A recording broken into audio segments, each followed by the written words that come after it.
I'm going to introduce Nancy Leifer.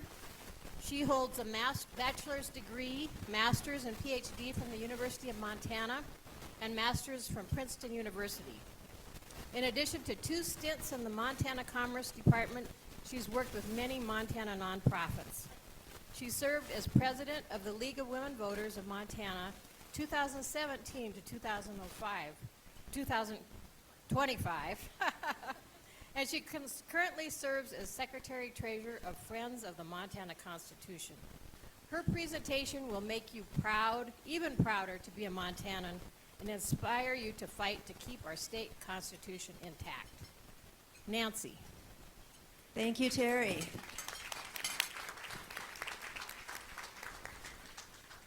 Well, I actually am here today as a representative of Friends of the Montana Constitution, but I suspect if I look out over this room, I think I'm looking at a whole room full of friends for the Montana Constitution. Yes, indeed.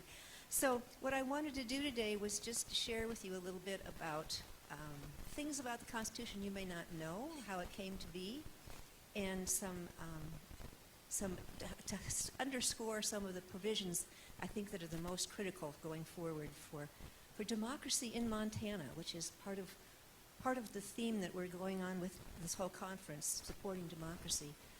I think, at least for me, maybe for all of you as well, another thing that gives me hope right now is the Montana Constitution, because it is such an amazing document. I remember hearing, and I haven't tracked it down somewhere, that some political scientists wrote a book about the evolution of democracy, starting with the Magna Carta, and the last document in their series is the Montana Constitution. So we are the penultimate document of democracy at the point that these political scientists studied that issue. So, okay, let's get started. I guess, as I mentioned, I am with the Friends of the Montana Constitution. We were started in 2022, right after the 50th anniversary of Montana's Constitution. Became clear that the delegates who had formed their own Montana Constitution Society were reaching the point 50 years later where they couldn't carry this on much longer by themselves. I think at this point I think it is 8 of the delegates are still with us.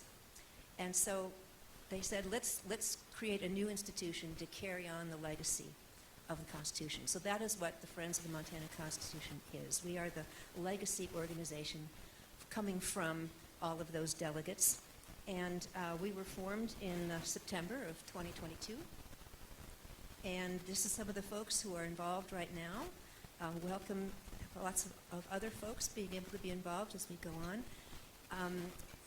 I guess I'll skip to the punchline right now and come back to it later. Those of you who are aware of what happens with the Constitution may remember that we have it on the ballot every 20 years, whether or not to have a constitutional convention.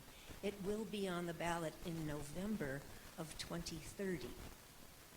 So, with that as background, let's go on and see how we can all learn more about this amazing document, where it came from, what it contains, and what the challenges are going forward.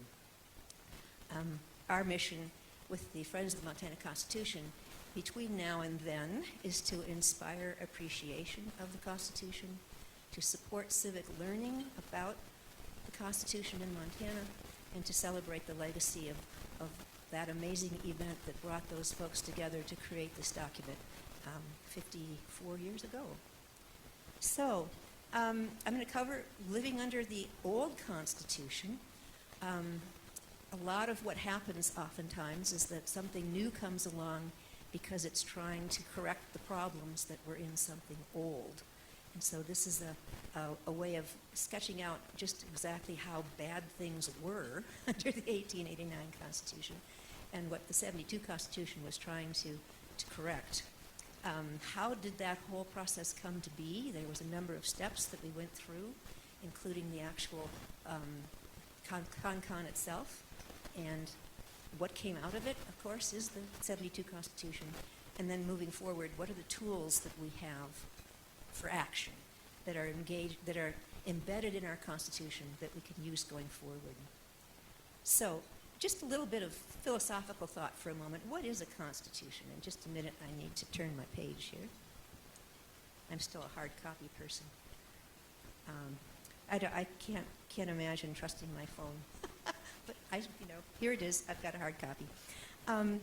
So a Constitution is really the blueprint for how a group of people decide they're going to govern themselves. It's the structure for how people make decisions affecting their public lives. And it's a form of social contract. And so all of those things wrapped together mean that we all have agreed that this is how we want the state of Montana to govern itself. And that's where we are with our Constitution right now. One of the things about having this opportunity to vote on it again in 2030 is that it gives us all a chance to recommit. Every generation gets the opportunity to consider the question, do we want this Constitution or do we want to change it to something else? And the framers of the 1972 Constitution put that clause in there on purpose because they wanted to give every generation of Montanans the opportunity to consider that question and have the chance to be able to say yes or no to recommitting to or changing the social contract that we have on how we govern ourselves in Montana. So that's a pretty hefty responsibility. This is not the first Constitution that we've had. We had a couple when we were a territory, and then of course we have the 1889 Constitution, which is the one that was in place when we became a state. And it was the one that was in place all the way up through until 1972. The 1889 Constitution was drafted by the people who were the economic leaders of Montana at the time. At the time, we were mostly a mining and ranching area, so it was the miners and the stock growers that drafted our 1889 Constitution. And it kind of reflects their interests. It doesn't kind of. It actually very clearly reflects their interests. One of the provisions of the 1889 Constitution was that you could not tax the proceeds from mining or from stock growing. So, I'd say they were pretty good about writing a constitution that protected their interests. So let's talk about what it was like living underneath that Constitution. The 1889 Constitution created a very ineffective government. It had a weak executive, a very secretive legislature. The judiciary was not accountable for their actions, and it had special provisions, as I mentioned, to protect the interests of these special interests that were involved in writing it. And this whole Constitution that they wrote with this weak government made it very easy for special interests to be able to have their way in Montana. So much so that we became infamous in the whole country for being under the control of the Anaconda Company. I don't know how many of you remember this kind of image, but Montana was considered to be very much in the thralls of whatever the AMC, the Anaconda Mining Company, wanted to do. Let me just give you a bunch of examples of what that looked like. It's a little known fact that I did not know until I started researching this. Butte, Montana, has had the longest imposition of martial law of anywhere in the entire United States once we got past the Civil War Reconstruction period. 7 years of martial law in Butte. And it was there because the AMC didn't want the miners to be able to unionize and go on and do what they wanted to do. So they simply said to the governor, we need martial law, declared martial law, and there were 300 agents of the AMC who were part of the force that enforced martial law for 7 years in Butte. Yeah, that's where my mind went to that too. Somebody said ice up here. Yeah. So that's one of the things that happened with the hefty control that the special interests had under the 1889 Constitution. Another interesting story is that at the time, the Anaconda Mining Company accounted for 75% of all the paychecks in the state in 1903. 75%. So they had a lot of economic power. They had a court decision come down in Butte that was not in their favor, and state law said that you could not move a court case to a different jurisdiction. It had to be in the jurisdiction where it occurred. And of course, they didn't like the judge, who they claimed was owned by somebody else. They wanted to get it moved to a different court where they would own the judge. Again, judges were not accountable. So the AMC said to the governor, well, let's call a special session. We'll pass a law that we can do what we want to do. And the governor said no. And they said, hey, if you do that, if you don't do it, we will cut off all of our economic activity and stop paying 75% of the paychecks in Montana. And the governor still said no. So they did. They stopped all activity, stopped all of their paychecks. It only took 3 weeks for the governor to call a special session, and the bill was passed. I don't remember who the governor was, sorry, but yeah. It didn't really matter back then who the governor was. In fact, I have a cartoon a little bit here in a minute that will illustrate that point. So this quote came from John Gunther, who was a very well nationally known commentator back in the 1940s. He said, Anaconda, a company aptly named, has a constrictor-like grip on much that goes on, and Montana is the nearest thing to a colony of any American state. So here's another example.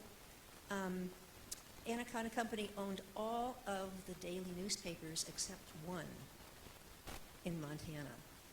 The only one they didn't own was the Great Falls Tribune. Reflecting back on our earlier speaker this morning, during this whole time period from the 1889 all the way up into the 50s, the print matter was the way people got their news. And so most of the people in Montana getting daily newspapers, the only news they were getting was the news that the Anaconda Company let them get. It wasn't so much that they did misinformation, they just left off all the stories they didn't want people to know about. And they had that control all the way up through until 1959. Now, in this crowd, we all know, well, I shouldn't say all of us, but we remember the days when people read newspapers. But for younger folks, who, as we discovered earlier, get their news off the internet, this was an incredible amount of control over what people knew about what was happening in the state. And again, The Economist magazine commented on this in 1957. Montana newspaper readers are worse informed about their own affairs than are the inhabitants of almost any other state. So they had a very much like a constrictor grip. Another example, there was a professor at the university, did research, pointed out the fact that it was unfair to not be taxing the proceeds of mines and stock growing, that it put an unfair burden on everyone else in the state to have to pay taxes. That report got published. The Anaconda Company had him fired, even though he was a tenured professor. He sued, he won, but the pressure was so bad he left the state anyway. So that's just some examples of what was happening under the 1889 Constitution. The public had no good information on what was happening. The legislature was controlled by Anaconda lobbyists. The legislative committee hearings were all closed, and they were closed-door sessions. I had a couple of league members went over to testify in the legislature in 1968, and they went to go into a committee hearing, and the committee chair said, you can't come in. This is a closed hearing. But oddly enough, the Anaconda AMC lobbyist was able to go in, but not the league people. So that's what happened back then. And interesting also, no records were kept of how people voted. Evan Barrett tells a story about a key vote that was taken, and they do have a board, so they do see how everybody votes, but then they erase it and they don't write down how any individual person voted. There was a press person up in the gallery, took a photo of the voting board. The flash flashed, and the security guy came after the fellow with the camera, chased him out of the Capitol, ripped his camera away from him, and tore out the film. That's how extreme they were about not wanting people to know how individual legislators had voted. So, yeah, that's how things were until things started to change. Things started to change basically after the Second World War, when, as we know, women had had a lot of very responsible positions outside of the home, carrying on while the men were all off fighting. And so they were, as a group, much more engaged and interested in wanting to be part of what was going on. Men came back from the war for the most part and used the GI Bill and got to be much more alert and educated as to what was going on. And in 1959, the Anacana Company sold all of its newspapers, opening up the door to investigative journalism. So all of those things were starting to make what was going on in Montana begin to shift. Investigative journalism was responsible for the major sales tax campaign of 1967 to 1972. Why it didn't pass? Because for the first time, the press was able to go in and find out where was the money coming from for this campaign. Well, guess what? It was coming from the AMC and the Montana Power Company and the Stock Growers Association. So when that news came out in all of these now free newspapers that could cover stories, that sales tax was resoundingly defeated. May not have happened without that investigative journalism being opened up. There was a couple of other major things that happened that set the stage for Montana to be able to have a new constitution. One of them was that the legislature created a legislative council in 1957. 1957. Up until then, the legislature didn't have any people to help them do what they did that were at least neutral. I shouldn't say they didn't have anybody. They relied on Anacana Company lawyers to draft legislation for them. And also, one of the interesting things the council found out when it first got formed, this is back in the day. How many of you remember mimeographs? Yeah, the stinky purple ink stuff, you know. That's what they were using to create copies of proposed legislation in the 1950s. And they made 6 copies of every proposed bill. 6 copies, that's all they made. One went to the major party head in the House and the Senate, so that accounts for 4. One went to the governor's office, that accounts for 5. Where did the 6th copy go? Nobody knew. Where did it go? Well, they finally tracked it down. It went to the Anacana lobbyist. So, yeah, the Legislative Council started to find out some very interesting things. And in 1959, the legislature authorized the council to begin drafting legislation for legislators. So we got out from underneath that position of having to use Anaconda loyal attorneys to do that. Another winds of change, in 1965, the U.S. government passed the Federal Voting Rights Act, which required every district to have the same population. Prior to that time, every county in Montana had a senator. So you can see that going to reapportionment and having to have equal member districts made a major dent in the amount of political influence that rural areas in Montana had, because now they no longer had their own senator for every county. Other thing that changed was executive reorganization. Under the old Constitution, there were over 140 different boards and commissions, each one of which had their own leadership, each one of which made their own decisions. They were all consolidated by an executive reorganization order that passed in 1971, required a constitutional amendment to go through to make that happen, and it did. And that helped a lot to also begin to give us more of a sense of, hey, this is a constitution that we can move, we can change, we can make things better. So, CONCON, the convention, came around 1972. First thing that happened to make that all officially be something that we could tackle was in 1968, the Legislative Council did a study of our Constitution and discovered that of all of the sections of the Constitution, 48% of them were adequate but could be improved. 20% needed to be revised. and 32% needed to be repealed. Well, that's not a very good scorecard. Obviously, it needed some work. So they gave that report to the legislature, and the legislature agreed, and the legislature passed a constitutional referendum by a 2/3 vote to put it on the ballot so that people of Montana could decide if they wanted to have a new constitutional convention. And so they, that's exactly the wrong button. There we go.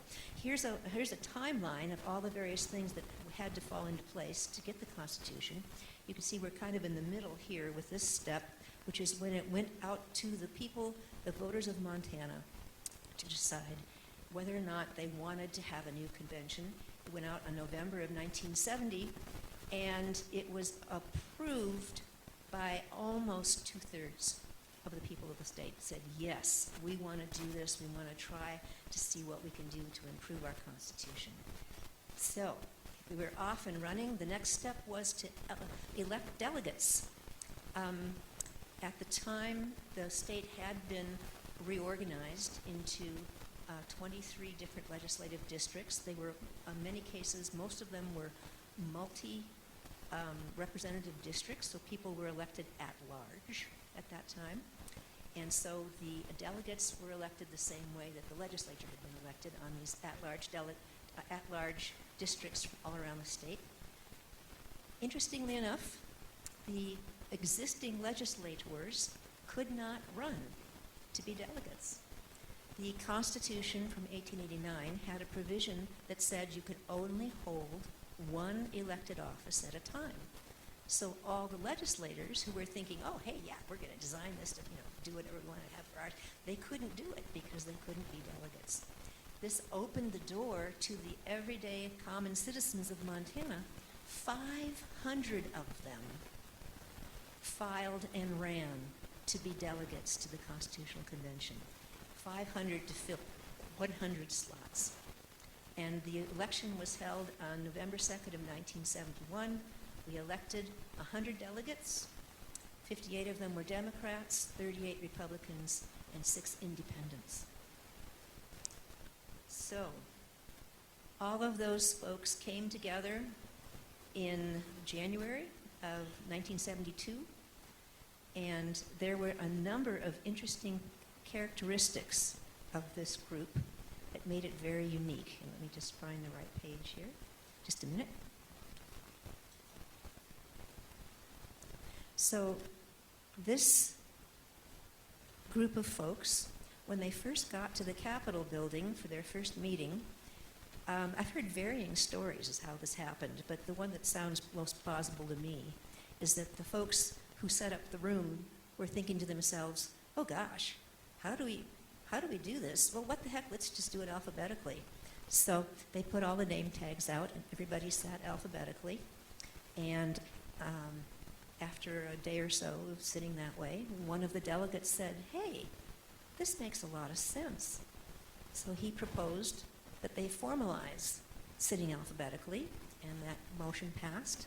And so the whole entire CON-CON convention was held with all these delegates not sitting by political party, but sitting alphabetically, all mixed in, everybody all together. There were a couple of other things they did that also emphasized how this was going to be a non-political, non-partisan thing. All of the chairmanships of the committees were shared evenly between Democrats and Republicans, even though there were way more Democrats than there were Republicans. Political party leaders from the political parties were discouraged from coming and talking to any of the delegates. And in fact, neither party took a position on any of the proposals during the course of the CON-CON meetings. They just stayed away from the whole thing completely. Lobbyists, for the first time under the CON-CON rules, had to report their expenditures. And that put a real dampening effect on the lobbyists as well. So this whole convention unfolded in a way that was really citizens of Montana coming together to do their best for the citizens of Montana, not for political interests, not for special interests, but just for the people. Another interesting thing about the CON-CON is that It included 19 women. This is the largest percentage of women in a constitutional convention in this country, probably even now, but definitely at that point. And what was even more interesting about it was that at the time, there were only 2 women in the legislature. So this was a major shift in representation. The women took on a lot of strong leadership positions. One of them chaired the Natural Resource Committee, and 2 of them were on the 5-member executive committee. So not just token for sure. These were women who were there to do what needed to be done. I want to just take a moment, just because it's so beautiful, to I'm going to read you the preamble. And I always get choked up when I do it because it's just so beautiful. We, the people of Montana, grateful to God for the quiet beauty of our state, the grandeur of our mountains, the vastness of our rolling plains, and desiring to improve the quality of life, equality of opportunity, and to secure the blessings of liberty for this and future generations, do ordain and establish this Constitution. Whew.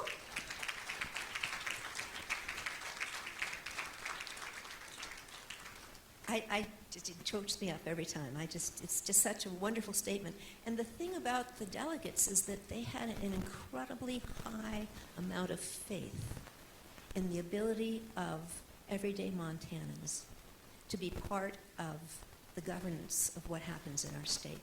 That's the last part of what I'm going to talk about, but I just wanted to mention that now because this was a very visionary group of folks. They had an incredible vision of what Montana could be, and that part of that vision was investing a lot of faith in the ability of citizens to be able to carry out the responsibilities assigned to them under this Constitution.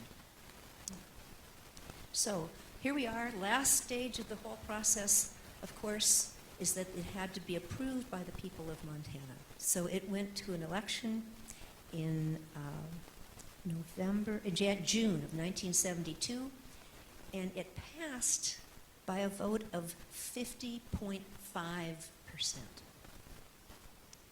The margin was 2,532 votes. So it was just it's pretty close to just barely got passed. And so I also just want to highlight the fact that probably the main reason it did make that margin in the right direction was because of the work of many, many women's organizations. The League of Women Voters, the American Association of University Women, Montana Professional Business and Professional Association, all of those women's groups got out there and they literally beat the streets to get this understood by the voters. I have a list here of all the things they did. And thinking about where we get our news today, as we did earlier, here's a contrast to how people got their news back then. They had booths at county fairs. They wrote letters to the editor. They held neighborhood teas. They had calling committees to contact voters. They had local coffees for citizens to receive information. They set up booths in shopping centers and in downtown Crazy Days. I don't know if they still do Crazy Days. I remember Crazy Days.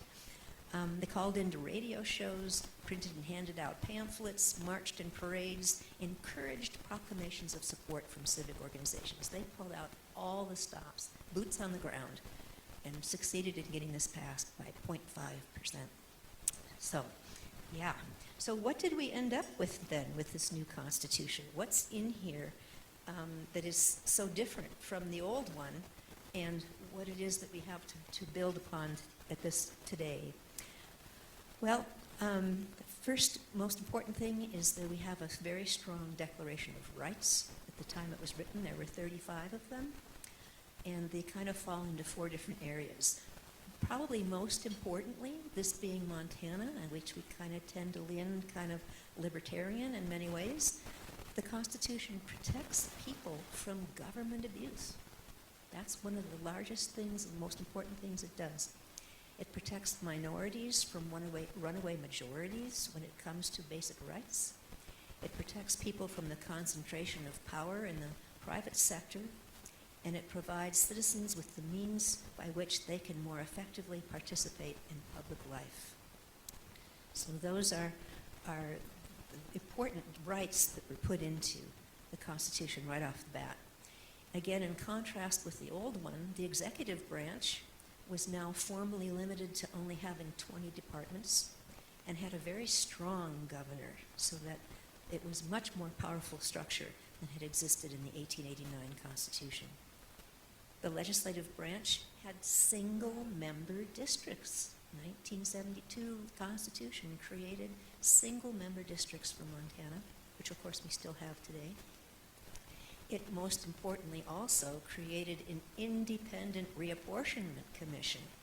This was a new idea back in 1972. We were among the first 5 or 6 states in the country to have an independent redistricting commission, which does not have the legislature have any role to play whatsoever in redistricting. It declared that all meetings of public bodies in Montana are open to the public, so that all those committee meetings that my league fellows back then were closed out of can't happen anymore. All votes have to be recorded. We have access to all the documents that are being debated in public arenas, and they lengthen the session from 60 to 90 days to give more time for deliberation. And the interesting thing about the legislature is that it actually gave the legislature more power than it had before.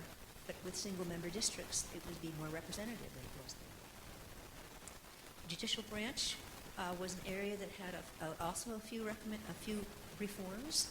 One is that they created a Judicial Standards Commission to hold judges to some standards, and they also gave them longer terms so they wouldn't have to run as often, give them the opportunity to be more independent than the ones that had been bought back in 1903 by the various different interests.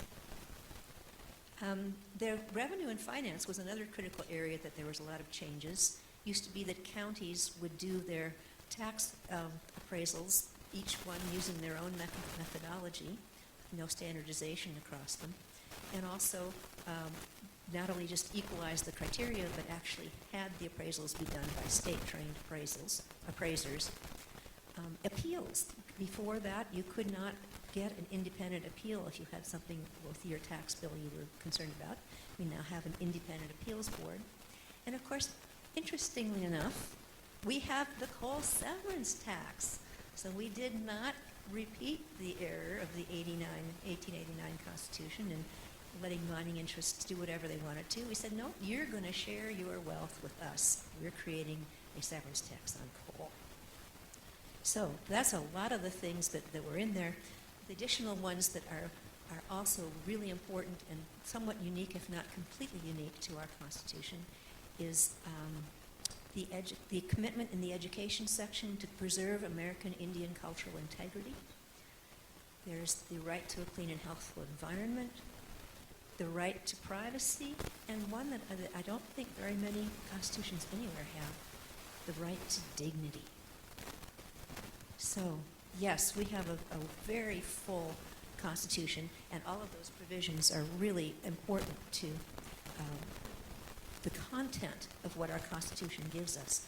But I want to spend this last section of time focusing on what I call the process that's written into the Constitution, the process rights that we have as citizens.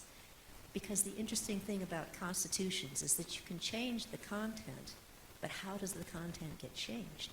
It gets changed by the process elements of what's there for citizens to be able to be part of what it is that's happening. And so this last section is putting real meaning into the words "we the people." What is it we the people have in terms of responsibilities and roles in this Constitution? The tools that we have to be engaged in our governance. Transparency and participation. So, as I said, the meetings are open. That openness is balanced with the right of privacy, so when personnel issues come up, those are not done in the public sphere. But we have otherwise open meetings. We have the right to see public records. We have the right to participate. This right to participate and all of these transparencies apply to every public body in the entire state of Montana, not just the legislature. It applies to city commissions, city councils, county commissions, school boards, all the way up and down the line. All of these transparency and participation rights are there for any public body. This surprised me because at one point we went together with the League of Women Voters at the beginning of the last redistricting. We wanted to host a meeting and have 3 of the redistricting commissioners be at our meeting.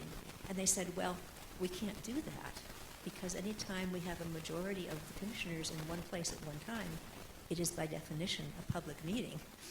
So we ended up having an official public meeting of the redistricting commission to kick off our public education campaign on redistricting. So it's, and I should also mention, I know from having been in many meetings with my counterparts around the country when I was the president of the State League of Women Voters, many, many, many, many other states do not have any of these.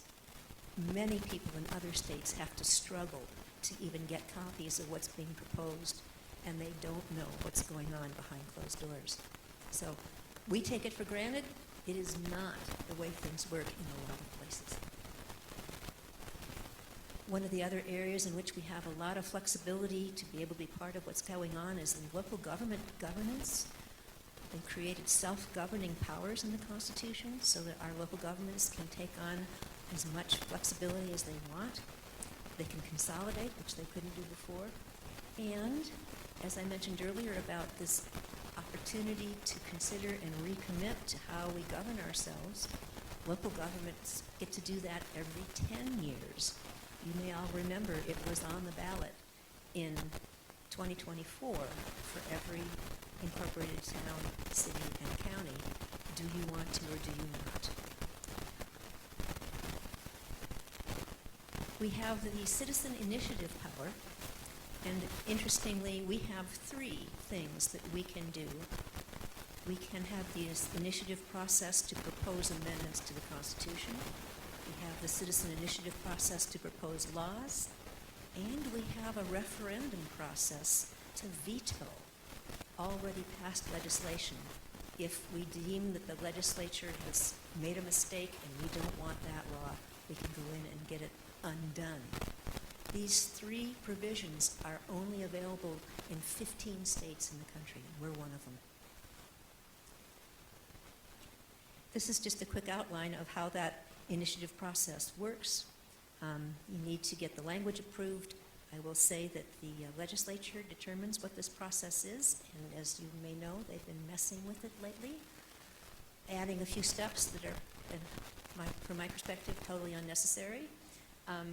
But it now requires 10% of all of the people who vote, not of the, in terms of quantity of signatures, you need at least 10% of the quantity of signatures of the voters who voted for the governor in the last election, and they need to be distributed over at least 40 legislative districts.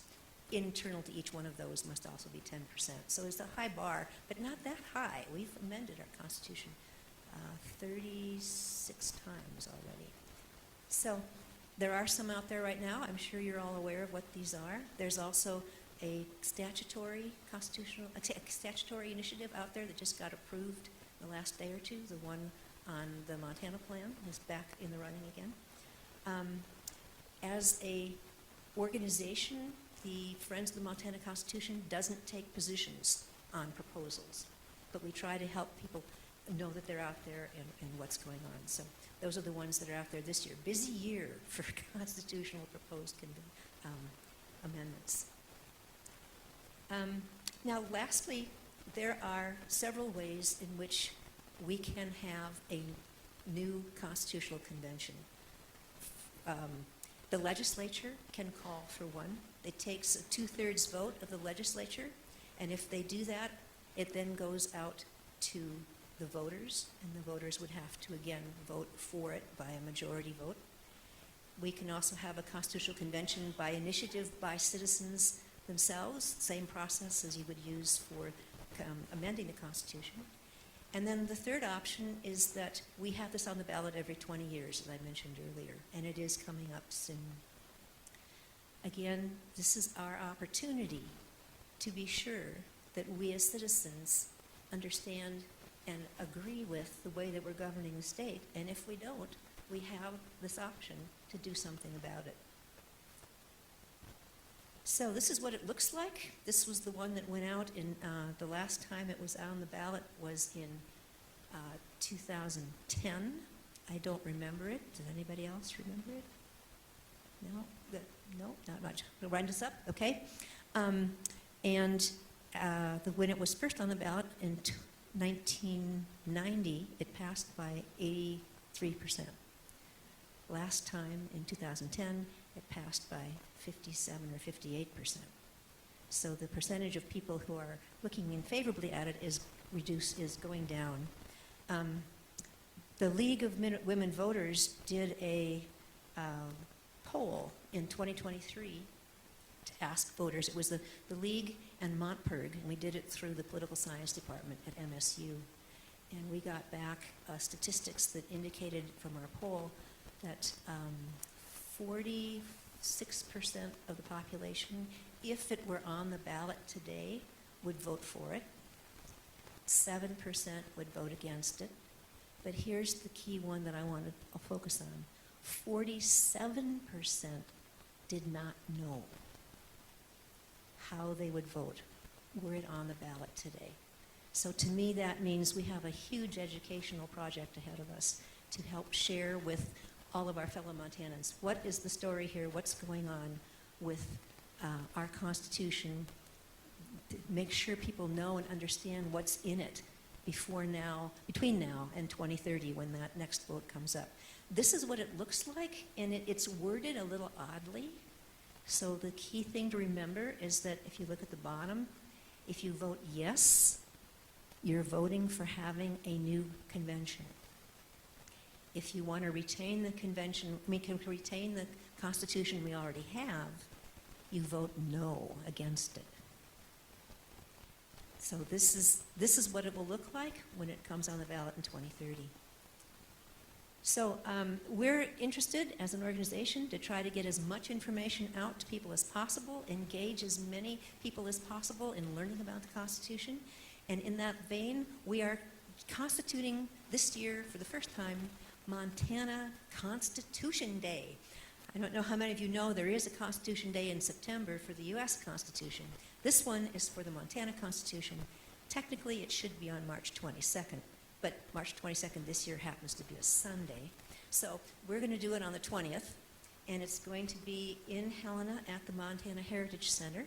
And we have Judge Anthony Johnstone, who was the constitutional law professor at the UM Law School for many, many years and is now a federal judge. He's coming back to give a presentation. It'll be from, the lecture starts at 10:30, and it will be live streamed.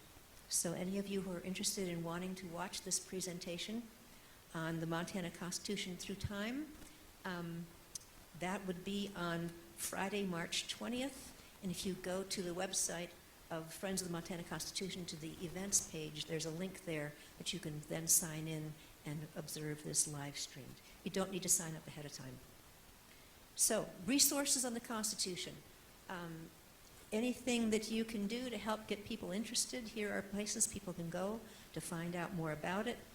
The one is the website, and the one on the far left is for the Friends of the Montana Constitution. The one in the middle is from, I think, from the Historical Society, and the one on the far end is from State Library. Thank you. I can't read the fine print. So there are resources out there to be able to speak with authority about what's going on, where this came from, why it's here, and to help others learn more about it as well, because apparently there's a bunch of folks out there who need to know more about our Constitution. So thank you very much for inviting me to come today.